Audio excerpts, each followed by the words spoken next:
People crossed the street when they saw him. It didn't matter if it was morning rush or dead of night. The moment Vince Marcelli stepped out of the tinted black SUV, the air around him changed. Conversations thinned. Doors closed. Eyes dipped. Mothers pulled their kids closer without ever knowing why, just some instinctual fear that whispered, "That man is trouble," and maybe he was. Or maybe the world just loved easy villains. Tonight, winter was hitting the city with a vengeance. Snow drifted sideways in the wind, each gust sharp as broken glass. Streetlights flickered against the swirling white, turning the world into a slow, silent blur. Cars crawled, people hurried, and Vince, 6'2", thick-necked, scar down his eyebrow, walked like he wasn't even cold. He wasn't wearing gloves. He never did. Said he liked to feel the world. Behind him, two of his men marched quietly, keeping a respectful distance. Not because he asked, but because getting too close to Vince when he was deep in thought always felt like intruding on something sacred. Tonight, Vince paced with that heavy contemplative walk of his, the one that meant his mind was somewhere far away, maybe in the past, maybe in the graveyard of regrets he never spoke about. The wind howled between buildings, snow stung his face. And still he walked. People whispered as he passed, "That's him, right? Marcelli. The one who..." "Yeah. Don't look. Just keep walking." No one ever finished their sentences aloud. They didn't need specifics. The myth of him carried enough weight. To most, he was a storm in human form, a threat wrapped in an expensive coat. A man who lived on the edge of morality and violence. But there was one thing no one understood. Not yet. Anyway. Vince never corrected the rumors. Never defended himself. Never asked the world to see him as more than the monster they decided he was. Maybe he thought he deserved their judgment. Maybe he didn't care. Or maybe in some quiet, buried place in his chest he was tired. And that was when it happened. Just as he rounded the corner onto 8th, he saw her. An elderly woman, maybe mid-70s, clutching a thin grocery bag that whipped violently in the wind. She was trembling, her hands red and raw from the cold. A thin knitted sweater doing absolutely nothing against the winter air. She wasn't homeless. She wasn't begging. She wasn't in any obvious danger. She was just forgotten. And something in Vince's expression shifted. Barely. Quick. Like a flicker of a lighter in the dark. His men noticed. They always did. He slowed his steps. The old woman hunched against the wall, trying desperately to shield herself from the wind. Her lips were blue. Her eyes unfocused. Most people walked past. Some stared. Nobody stopped. Except him. He exhaled softly. A long, controlled breath, like he was preparing himself for something painful. Then, without a word, Vince unbuttoned his coat, shrugged it off, and stepped toward her. His men froze. The city froze. And for the first time that night, something warm cut through the cold. The wind eased for a moment. Not because the storm was dying, but as if even nature wanted to watch what he was about to do. Vince approached her slowly, not wanting to startle her. His boots crunched over the thickening snow, each step deliberate, heavy, echoing off the empty storefronts like a quiet promise. The old woman didn't look up. Her fingers trembled so badly the grocery bag rustled non-stop, the thin plastic cutting into her skin. "Ma'am," Vince said, voice low but steady. She still didn't react. The storm had swallowed her senses whole. So he crouched in front of her, this giant of a man lowering himself with surprising gentleness until he was eye level with her. Snowflakes melted across his shoulders and darkened his shirt. A thick scar ran down his collarbone, disappearing beneath the fabric. His breath fogged between them. "Ma'am," he repeated, softer this time, as if speaking to a frightened animal. Her eyelids fluttered open, her eyes tired, wet, unfocused, met his. For a second, the world held its breath. Her voice cracked. I'm just waiting for the bus. The buses stopped an hour ago. Vince said quiet. He'd read her situation in seconds. The frail posture, the confusion, the way her fingers twitched like she was fighting more than just cold. Lost. Alone, trying to stay dignified in a moment that stripped dignity away. The kind of moment the city pretended not to see. Behind him, his men shared a glance, not sure whether to step in, step back, or simply pretend none of this was happening. They'd seen Vince do violent things without hesitation, but kindness, that always jarred them more than gunfire. He stood back up slowly, his joints cracking from the cold, and without the slightest hesitation he slid his coat, his custom, $1,000 cashmere-lined signature black coat, from his shoulders. The cold slapped him instantly. Most men would have shivered. Vince did. He stepped behind her and gently draped the coat over her, tucking the collar around her neck like he'd done it 100 times before. His hands were strong, but the touch was careful, almost reverent. The old woman gasped, as warmth enveloped her. "Oh, no, you can't, you need that," she protested weakly. Vince shook his head. "I'll manage."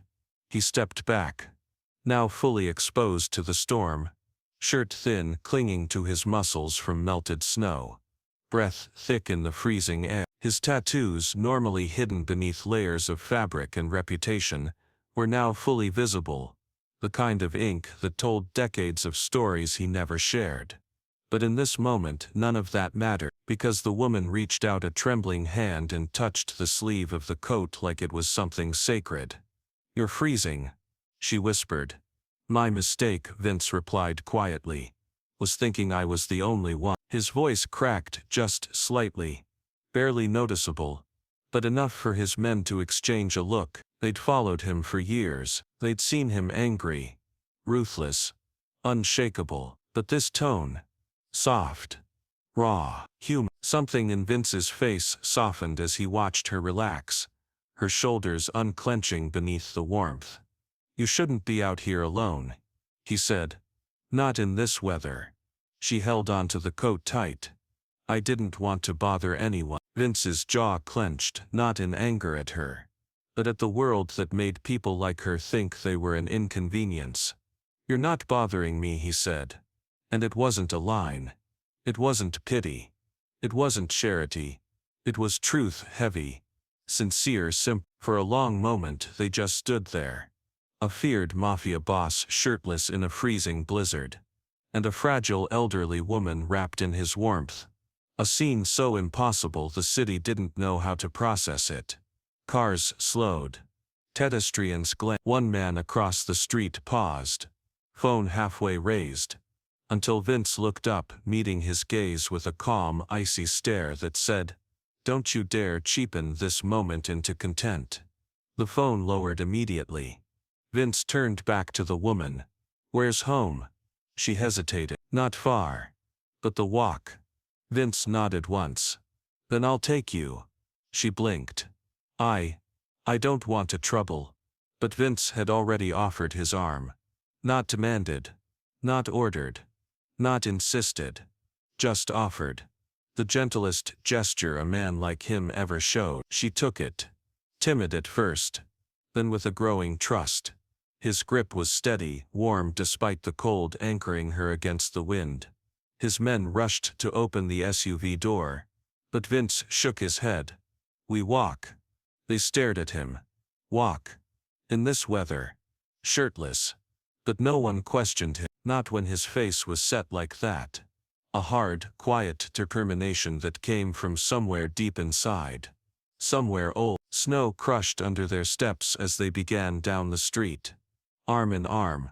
The old woman wrapped in his coat. Vince walking bare-skinned into the biting winter like he had something to prove. Maybe he did. Maybe this wasn't about kindness. Maybe it wasn't about guilt. Maybe it wasn't even about her. Maybe it was about a promise he made long ago. One he never spoke of. But tonight he was keeping it. The city watched the unlikely pair disappear into the storm. The sight so strange, so tender that even the wind seemed to hush for them. Little did anyone know, this walk would unravel a truth about Vince Marcelli that no enemy, ally, or rumor had ever come close to touching. Snow swallowed the sound of the city, muffling everything except their steps. His heavy, controlled, deliberate, and hers, small, uneven, fragile, each one a quiet struggle against the wind. The storm grew fiercer the moment they began moving. As if testing him, Vince didn't blink. His shirt clung to him, soaked from the snow. The cold carved into his skin like knives, but he walked with the same steady, unflinching rhythm he used when approaching a rival's door. His breath fogged in thick clouds. His jaw was, his muscles tightened beneath the thin cotton, each movement flexing against the biting air. Beside him, the old woman clung to his coat and his arm like both were lifelines. She was half his size, maybe less, but she carried herself with an old dignity, a pride that hadn't yet been killed by the city's indifference. Even shivering, even frightened, she tried to walk like someone who didn't want to burden a soul. Vince noticed. He noticed everything. "You cold?" he asked softly. She gave a weak laugh. "I was before." He nodded. "Good." His men followed a few steps behind, confusion painted across their faces. They weren't used to fear. They'd stared down guns and rivals and police without flinching. But watching their boss walk shirtless through a snowstorm to escort an elderly stranger, that unsettled them more than anything. "Boss," one called carefully, "we can bring the car around, you don't have to." Vince didn't even turn. He didn't raise his voice. He didn't break stride. "Just keep up." That was enough. They fell silent. The storm whipped harder. Snowflakes turned into needles against his skin. He didn't react, didn't slow, didn't protect himself. If anything, he leaned into it. The woman kept glancing at him, worry etched between her wrinkles. "You'll get pneumonia," she murmured. "Got worse things," he replied. She studied him, really studied him, the way strangers rarely did. People saw his scars, his reputation, the weight he carried everywhere he went. But she looked past all that, eyes narrowing like she was searching for something familiar. "You remind me of someone," she said suddenly. He didn't answer at first, just tightened his grip to steady her through a patch of ice. "Who?" he finally asked. "My son," she said with a soft, distant ache. "He used to walk like you. Like the world couldn't take him down, even on days it tried." Vince's breath hitched. Barely. But enough. The old woman didn't notice. But his men did. They exchanged a look. They'd never seen him flinch at bullets or betrayal. But a single sentence from an elderly stranger, that pierced him. "What happened to him?" Vince asked, voice low. She smiled sadly. "Life. The kind that happens before you're ready for it." He nodded, eyes straight ahead. They continued walking. Snow piled on his shoulders, gathering on the back of his neck. His skin was red now, raw from the cold, but he kept his arms steady for her like she weighed nothing. Cars crept by, their headlights washing over him. Drivers stared confused. They saw the tattoos, the muscles, the scars. A man who looked like he'd grown up fighting winter itself, escorting a woman through the worst night of the season. Shirtless, silent, steady. Vince didn't look at them. He only watched her feet, making sure she didn't slip. After a few minutes, she spoke again. "You didn't have to stop," she said. "Yeah," he replied. "I did." "Why?" He hesitated. This was the first time his pace broke, just slightly. His boot slowing half a second before finding its rhythm again. He swallowed. The wind roared around them. Her voice softened. "Was it someone you lost?" Vince exhaled shakily. "Something like that." She squeezed his arm gently. "Hard thing, carrying ghosts in weather like this." He looked down at her then, really looked. And for the first time since they'd started walking, something cracked in his expression. Not weakness, not vulnerability. Just truth. My mother, he said quietly. She used to walk home from the factory at night. Winter. No car. Thin coat. It was years ago. But his jaw tightened. One night, she didn't make it all the way home. The woman gasped softly. Vince continued, voice gravelly. Someone found her half frozen on the sidewalk. People said they passed her earlier but thought she was just resting. Nobody stopped. He paused. Nobody saw her. The snow fell heavier. As if listening, he blinked snowflakes off his lashes. I was 13. The woman reached her free hand toward his. Fingers trembling, and without hesitation he took it. Large calloused palm wrapping around her frail fingers with a tenderness no one in the city believed him capable of. I'm sorry, she whispered. Vince nodded once. Me too. They walked like that. Hand in hand. Arm in arm. Two strangers tied by the same quiet wound. A wound shaped like winter. His men followed silently. Humbled. They'd never heard him talk about his past. Not even to them. Vince didn't do confession. He didn't open doors that led back to where he'd come from. But tonight something in him had shifted. As they neared the intersection, the wind calmed again. Not stopped, but softened, giving them a moment of surprising stillness. It was almost serene, almost peaceful. The woman breathed easier. Vince's shoulders relaxed. The world felt gentler. For a second. Then, a horn blared. Tires skidded. A dark sedan drifted violently across the icy road, sliding toward the sidewalk. Toward them, his men shouted. The woman froze, and Vince reacted faster than instinct. He wrapped an arm around her waist and pulled her tight against him, turning his back to the street. Just as the car slammed into the curb with a deafening crunch, snow exploded around them. His bare skin took the brunt of the flying ice and debris. He didn't flinch. He didn't drop her. He held her like she was the only thing keeping him grounded in the storm. His men sprinted toward the car, guns half drawn, unsure if this was an accident or something darker. But Vince didn't look away from her. You okay? He muttered. She nodded shakily, clutching his coat tighter around herself. He exhaled, relieved. Not for himself. Never for himself. But for her. Behind him, one of his men called out. Boss, you're bleeding. Vince didn't even check. Keep moving, he said. Her home's close, and with that still shirtless, still bleeding, still half frozen, he guided her forward again, as if nothing in the world mattered except getting her home safely. As they resumed the walk, the woman looked up at him with wet, grateful eyes. You really are like my son, she whispered. Vince didn't reply, but for the first time in years, he wished she wasn't wrong. The neighborhood shifted as they moved. Streetlights thinned out. Sidewalks grew narrower. Houses leaned tiredly against one another like aging men waiting for their turn to fall. Wind scraped against rusted fences. Porch steps creaked under the weight of untouched snow. It was the kind of street people forgot existed. The kind of street Vince grew up on. Every step he took made memories claw at the back of his mind. The old woman squeezed his arm again, breathing heavily now. We're almost there, she murmured. Just a few more houses. You can lean on me, Vince said, voice steady but softer than before. I already am, she whispered. And it was true.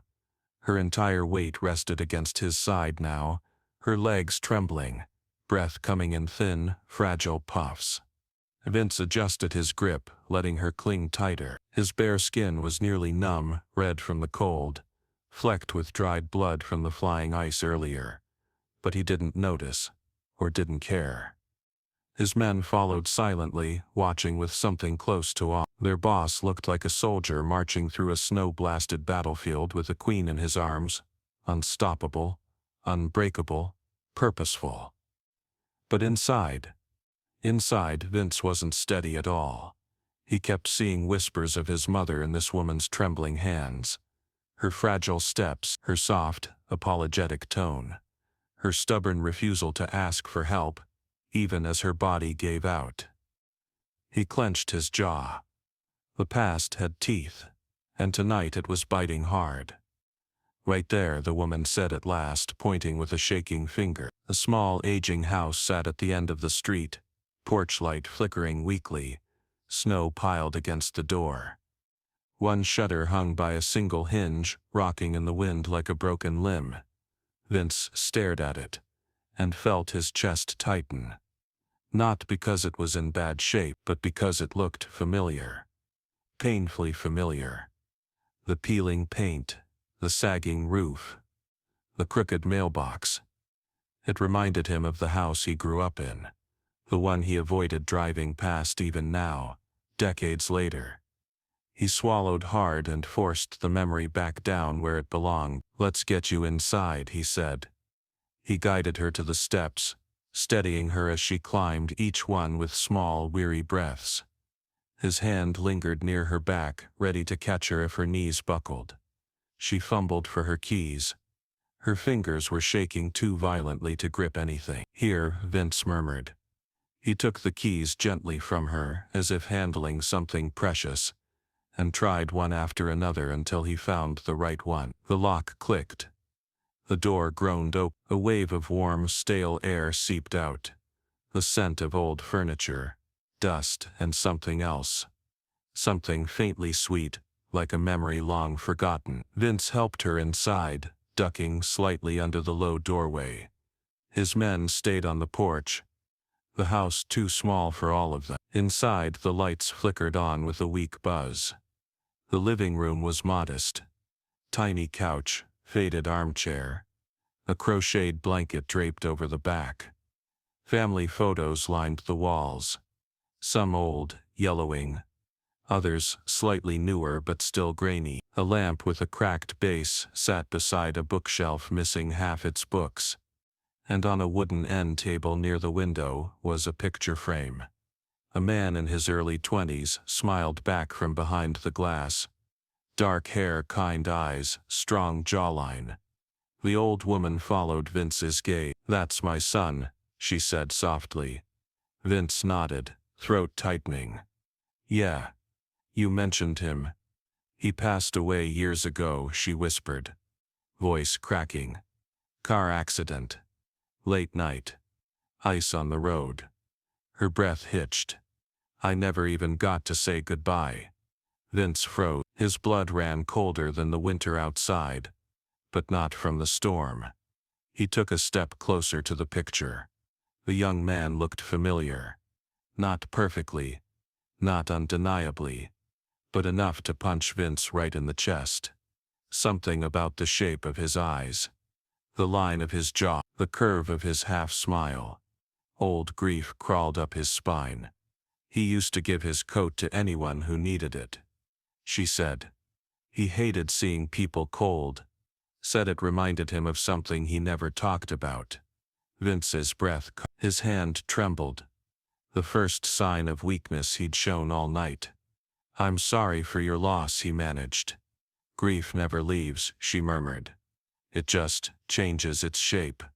He nodded slowly. Then she looked up at him, really looked, eyes searching his face with that same strange familiarity she'd felt on the street. "You remind me of him in a way that's uncanny," she whispered. "Like you've carried the same kind of hurt." Vince looked away. He couldn't let her see how true that was. "Can I get you something warm?" she asked suddenly, pulling the coat tighter around herself. "You must be freezing." "I'm fine," he said automatically. "You're not," she said, voice firmer than before. "Sit down, dear." The word dear didn't slip past him. Nobody called him that. Nobody would dare. But from her, it didn't feel disrespectful. It felt grounding. He hesitated, then sat on the edge of the couch. The springs groaned under his weight. Old wood protested beneath him. She shuffled into the kitchen, moving slowly but determined. Vince watched, heart twisting, ready to jump up if she so much as swayed. But she steadied herself against the counter and filled a kettle. "Boss," one of his men whispered from outside through the open door. "Everything all right?" Vince didn't answer. His eyes were fixed on the photos, on the forgotten life inside these walls, on the picture of a son who looked eerily painfully close to someone he once knew, someone tied to his past in ways he couldn't yet understand. And then, he saw a small frame half hidden behind the lamp. A woman, maybe late 40s, with kind eyes, dark hair pulled into a loose bun, and a smile that looked warm enough to fight winter itself. His pulse hammered, because he recognized her. Not from the streets, not from rumors, not from business, but from memory. A memory he'd buried so deep he never expected it to claw its way out again. Vince stood abruptly. The kettle began to whistle. The old woman returned slowly with 2 steaming mugs of tea, her hands shaking but determined. "What's wrong?" she asked. Vince didn't speak at first. He couldn't. He pointed at the photo. "Who is she?" he asked. Voice raw. The old woman followed his gaze, and her eyes softened. "That," she whispered. "That was my sister." Vince's stomach dropped. "What was her name?" he asked. "Lucia," she said gently. "Lucia Moretti." The room spun. Because Lucia Moretti wasn't just anyone.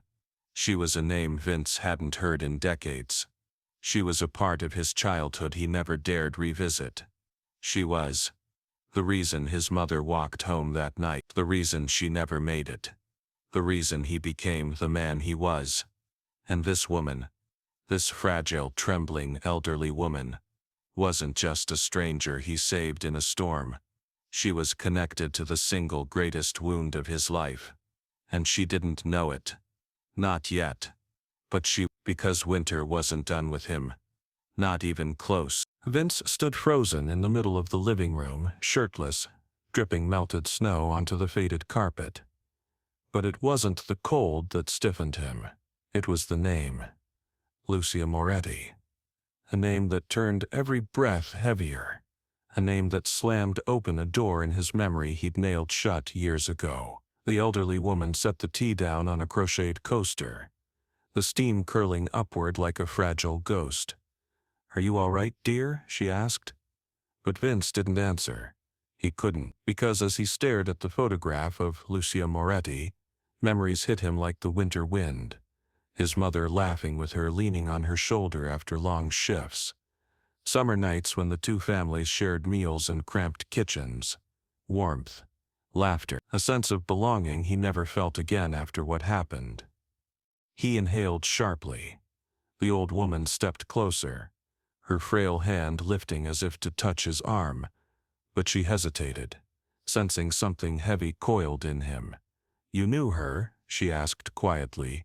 Vince swallowed, throat tight. "Yeah." Her eyes softened.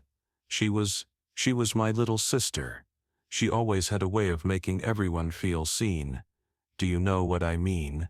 Vince did, more than she could possibly imagine. "She was kind," the woman whispered. "Too kind. That was her problem. She saw good in places most people thought were hopeless."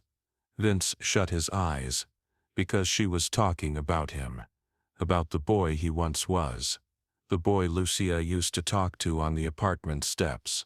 The boy whose mother worked herself to death because she never asked for help. The boy who lost everything one winter night that felt exactly like this. The woman mistook his silence for discomfort and sat slowly in her worn armchair, the coat still wrapped around her like a cocoon. "You look like you've seen a ghost," she said softly. He laughed once, sharp, humorless.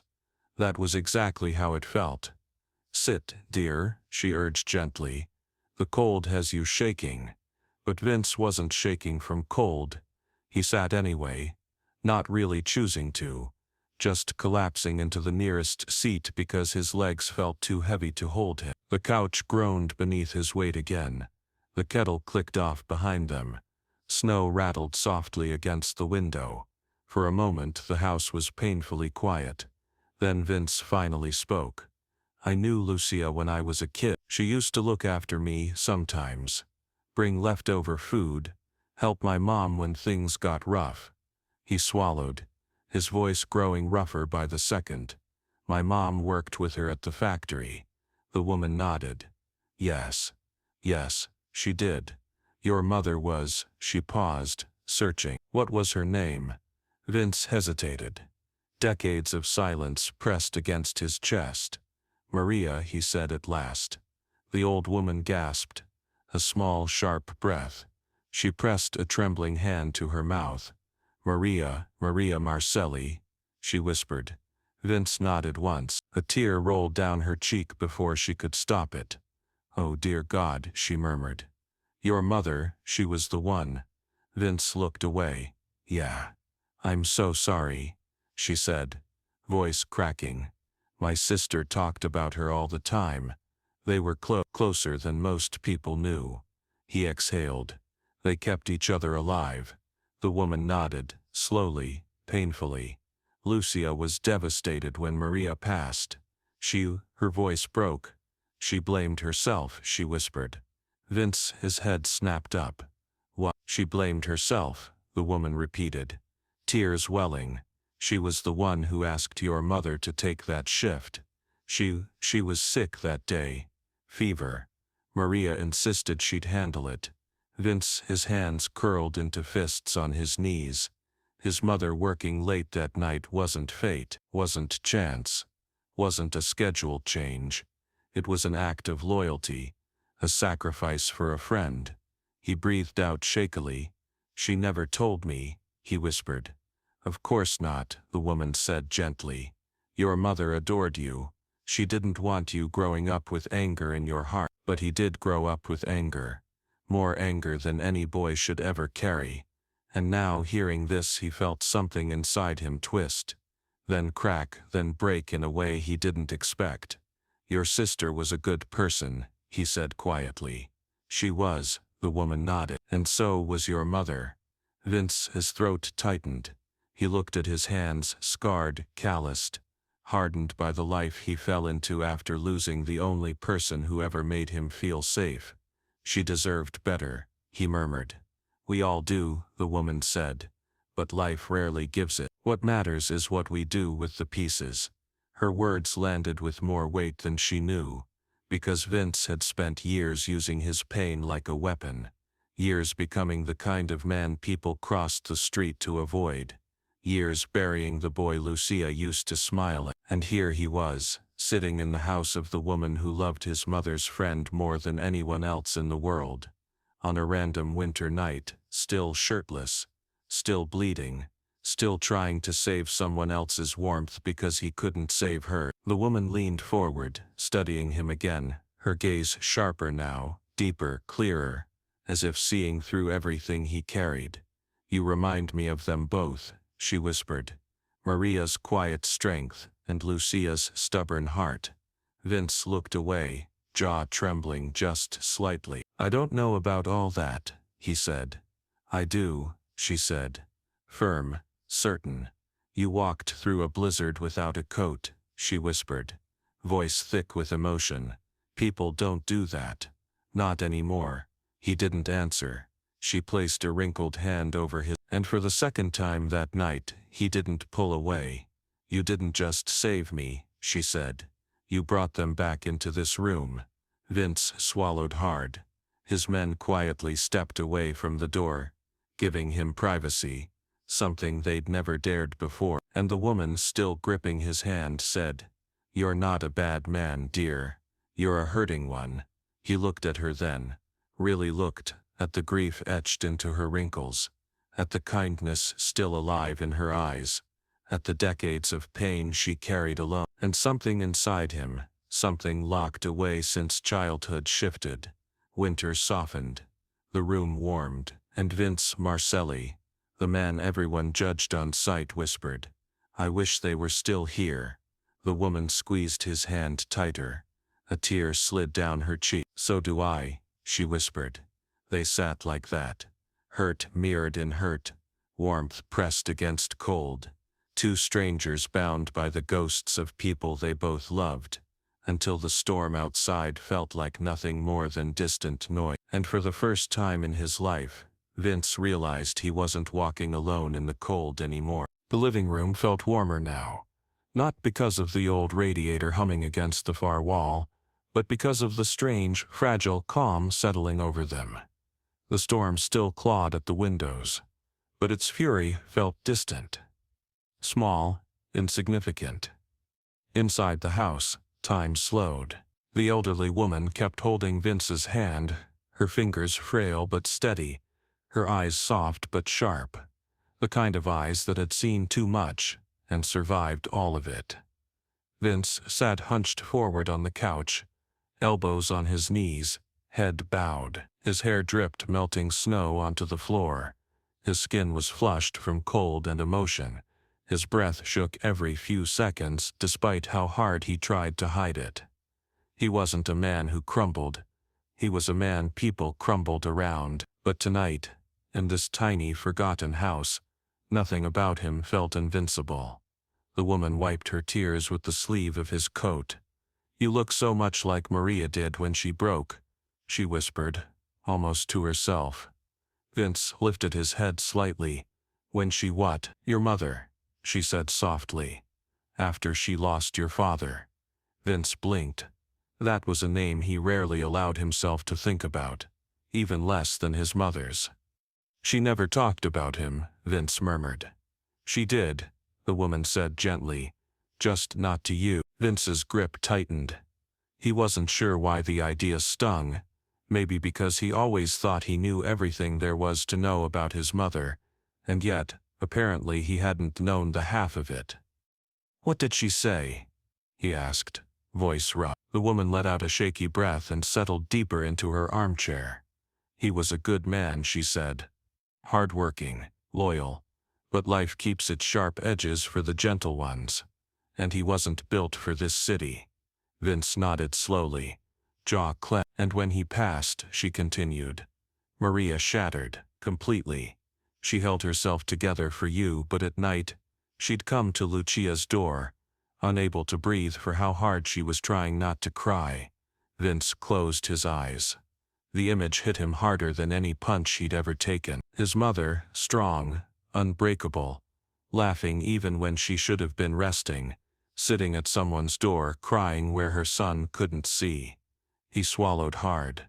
"She never let me see that," Vince whispered.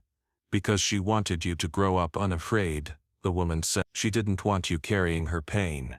She squeezed his hand gently again. "But children carry it anyway," she added. "Even if nobody tells them to." And with that one sentence, something inside him cracked open. He thought of all the nights he'd heard his mother pacing the small apartment. Thought of all the mornings she forced a smile so he wouldn't worry. Thought of the extra shifts she took. Thought of the winter night she never came home. He opened his eyes. His voice came out barely above a whisper. "I never got to say goodbye." The woman's expression softened with shared grief. "Neither did Lucia," she said. "She carried that guilt until the day she died." Vince bowed his head again. That part, that hit deeper than anything else. Because grief was one thing, but guilt was another beast entirely. He'd carried his own for years. He'd buried it under the life he built, the power, the reputation, the violence, the cold armor he wore every day. But guilt had a way of thawing in moments like this, in rooms like this, with people like her. The woman's hands trembled slightly as she reached for the mug of tea she'd made, and Vince instantly straightened, taking it from her so she wouldn't spill. "Here," he said quietly. "Let me." She smiled up at him, warm, grateful, motherly in a way that hit him unexpectedly hard. "You're a good man," she whispered. He shook his head. "I'm not." "You are," she insisted. "You're hurting." "That's not the same." Vince exhaled, chest tight. He set the mug down and leaned forward, resting his forearms on his knees again. "I didn't come out of tonight a good man," he said quietly. "I came out of tonight lucky." "Lucky," she echoed. "How?" He hesitated, then said it plainly. "Because I saw you." Her breath caught. "When I looked at you on that street," he continued. All I saw was her. He swallowed. Everything in me just moved. I didn't even think. The woman wiped her eyes again. That's not luck, dear. That's love. Vince's jaw tightened, eyes sharpening with a quiet pain. I haven't felt that in a long time. And yet, she said, you carried me through a blizzard like it was nothing. He looked at her, really looked, and something heavy in him softened. You remind me of my mother, he said. The woman let out a trembling breath. And you remind me of my son. They stared at one another in that moment. Mirrors reflecting loss, love, longing, and all the ghosts they'd been carrying. Then the woman said something he didn't expect. Your mother was proud of you. His head snapped up, eyes narrowing. You don't know that. I do, she whispered. Lucia told me. Vince's heartbeat stumbled. She said Maria used to stay after shifts. The woman continued, talking about you. About how stubborn you were. About how you always tried to protect her even when you were small. Vince swallowed. Hard. She said, your mother prayed you'd grow up strong enough to survive anything this city threw at you. His breath shook. Maria always feared one thing, the woman whispered. That you'd grow up alone. Silence fell heavy and full between them. Vince ran a hand over his face, rough palms scraping against days of stubble. I did, he said quietly. But you didn't have to, she replied. He looked up. Her eyes were clear now, clearer than they'd been all night, like she saw right through the walls he'd spent decades building. Dear, she whispered gently, you can stop carrying everything by yourself. For the first time in years, Vince blinked hard, fighting something hot at the corners of his eyes. He turned away, ashamed of the emotion rising in him.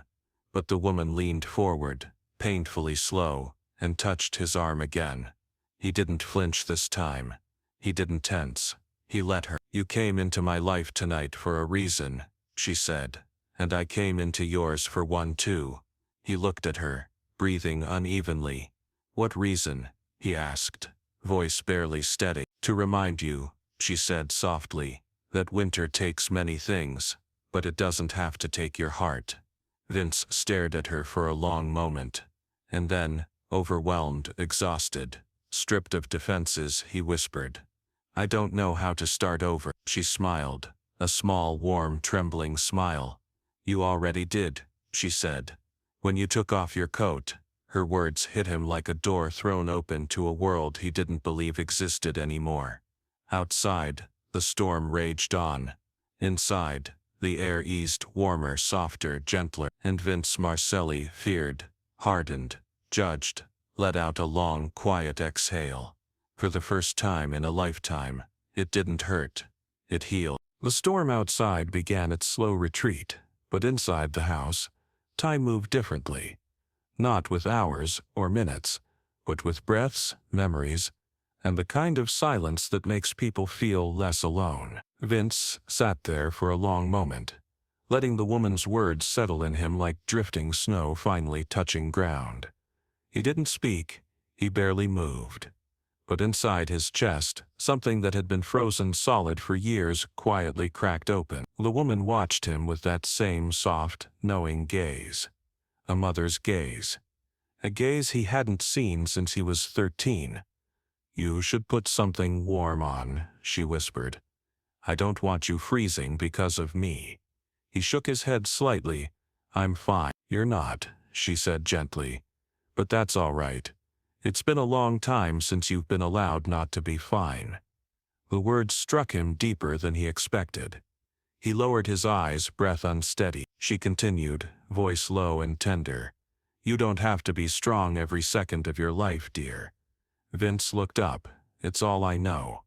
Then it's time you learned something new. They held each other's gaze, two people scarred by the same loss, shaped by the same winter, bound together by a moment neither planned but both needed. The woman finally released his hand with a sigh and reached for her cane resting beside the chair. You said earlier, she murmured, that you wished they were still here. Vince nodded, swallowing the lump in his throat. She reached out, fingertips brushing his cheek with a gentleness that disarmed him completely. "They are," she whispered. His breath shook. "They're in you," she added. "In the way you see people, even when the world tells you not to. In the way you carry pain but still choose compassion. In the way you stopped for a stranger in the cold." She smiled, soft, trembling. "Maria would be proud of you. Lucia would too." Vince didn't speak, couldn't. Words felt too small for the storm inside him. So instead he did something he hadn't done since he was a child. He bowed his head. Just enough for her to place a frail palm against his hair. "Thank you," she whispered. "For what?" he asked quietly. "For reminding me my family isn't gone. For letting me see a piece of them still alive." He closed his eyes, jaw tightening, holding back a wave of emotion that threatened to swallow him whole. After a moment, the woman slowly withdrew her hand. "You should go," she said softly. "Your men are waiting. And I suspect your life is not one that takes kindly to long absences." A humorless, warm huff escaped him. "Not usually." She smiled knowingly. "You'll be careful." "I try," he said. "Try harder," she replied, tapping his arm with her finger. He stood, slowly, heavily, as if rising from decades of buried grief. His back straightened, shoulders broadening, breathing deepening. He looked down at her with something different in his eyes. Not hardness. Not pain.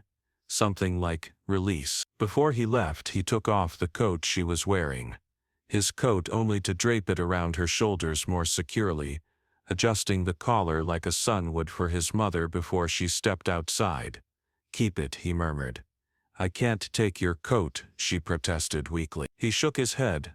"Please," he said. It was one of the only times in his life he'd used that word. She nodded slowly, eyes shining. He stepped back, giving the small living room one last look. The faded photos, the quiet warmth, the ghosts that felt less heavy now. Then he walked to the door. His men straightened instantly. The winter air blasted in again, biting at his bare skin. But this time, it didn't hurt, not like before. His lieutenant, Marco, stared. "Boss, you sure you're good?" Vince gave a slow nod. But Marco wasn't convinced. "You're freezing." "I'll live." The woman called from behind him, voice soft. "Vincenzo." He turned. She smiled gently. "Come back anytime you need to warm up." A strange, almost smile touched his lips. "Thank you," he said. "Good night, dear." "Good night." Then he stepped outside, the snow swallowing his figure, the cold wrapping around him, but it wasn't the same cold he'd walked in with. This one felt clean, light, forgiving. His men followed as he descended the porch steps, but before they reached the car, Marco whispered, "Boss, you owe." Vince looked out across the street, the same street he'd once walked as a kid. The same cold that had tried to break him now swirling around him like a challenge he no longer feared. For the first time he answered honestly. "Yeah," he said. A deep breath. "Yeah, I think I am." Marco looked stunned. Vince put his hands in his pockets, chest rising with a calm he hadn't felt in decades. And as they walked toward the SUV, the snow crunching beneath their boots, Marco muttered under his breath, "Never thought I'd see the day the cold didn't bother you." Vince didn't look at him. He just stared down the empty street, the quiet houses, the soft winter glow. "It still bothers me," he said. "But it doesn't own me anymore." His men didn't understand the meaning. Not fully, but they felt the shift. Something in their boss had changed, subtly, deeply, permanently. Vince reached for the car door, then stopped. He glanced back at the house. Warm light glowed through the window. The silhouette of the elderly woman moved slowly inside, still wrapped in his coat, and Vince, a man hardened by years of loss, violence and reputation, whispered to the snow, "Thank you, Ma." He didn't know if the wind carried the words away or if they settled somewhere only he could feel. Either way, He stepped into the car, and the door closed on the warmest winter night he'd had since he was a boy.